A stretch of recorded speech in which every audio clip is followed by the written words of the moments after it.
B-2 spirit bomber में सिर्फ दुश्मन के रडार से बचने की काबिलियत ही नहीं बल्कि इसका लो हीट सिग्नेचर इंफ्रारेड और हीट सीकिंग मिसाइल्स को भी चकमा दे सकता है। नॉर्मली एयर डिफेंस सिस्टम्स में इंफ्रारेड सर्वेलेंस सिस्टम्स भी होते हैं। ये सिस्टम जेट के पीछे से निकलने वाली हीट को डिटेक्ट करके कंफर्म करते हैं और फिर मिसाइल सिस्टम उसी हीट सिग्नेचर पर लॉक किया जाता है। लेकिन B-2 बॉम्बर के इंजन इसकी बॉडी के अंदर छुपाए गए हैं। जेट इंजन में कंबस्शन होने के बाद गर्माइश डायरेक्टली बाहर नहीं निकलती बल्कि पहले उसे बाहर की ठंडी हवा के साथ मिक्स किया जाता है, जिसकी वजह से B-2 बॉम्बर अपने पीछे कोई हीट सिग्नेचर नहीं छोड़ता। और यही चीज B-2 को दुनिया का सबसे कम हीट सिग्नेचर छोड़ने वाला एयरक्राफ्ट बनाती है। ये ऐसा ही है कि अगर एक F-16 jet infrared surveillance system में 100 किलोमीटर दूर से डिटेक्ट हो जाता है तो वहीं B-2 बॉम्बर जब तक 10 किलोमीटर की रेंज में नहीं आएगा डिटेक्ट नहीं हो पाएगा। पर ये इतना नीचे उड़ता ही नहीं जो कभी इंफ्रारेड रडार पर भी डिटेक्ट हो सके। B-2 बॉम्बर हैरत अंगेज तौर पे 15,000 मीटर या फिर 50,000 फीट्स पे उड़ने की काबिलियत रखता है। इतनी ऊंचाई पर उड़ने की वजह से ये ना सिर्फ इंफ्रारेड रडार से बच सकता है बल्कि ऊपर एटमॉस्फेयर पतला होने के बायस जहाज पर ड्रैग कम पड़ता है और फ्यूल एफिशिएंसी बेहतर हो जाती है, जिसकी वजह से ये और ज्यादा डिस्टेंस ट्रेवल कर सकता है। अपने फुल टैंक में B-2 बॉम्बर 11,000 किलोमीटर का डिस्टेंस बड़ी आसानी से तय कर सकता है।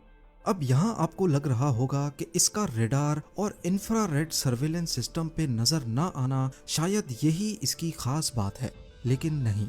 B-2 बॉम्बर को असल स्टेल्थ बॉम्बर बनाता है इसका ECM यानी इलेक्ट्रॉनिक काउंटर मेजर्स।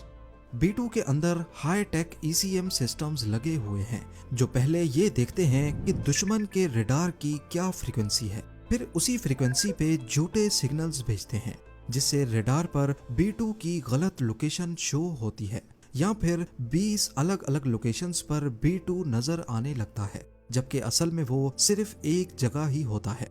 ये सिस्टम रडार के सिग्नल को रिकॉर्ड करता है और उसे मॉडिफाई करके वापस भेज देता है। रडार को लगता है कि ये सिग्नल जेन्युइन है पर असल में वो झूठ होता है।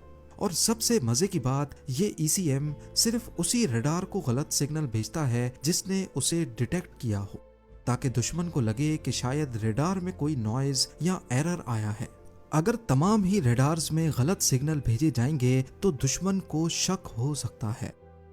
B-2 बॉम्बर की बॉडी में ज्यादातर कार्बन ग्रेफाइट कंपोजिट मटेरियल का इस्तेमाल हुआ है।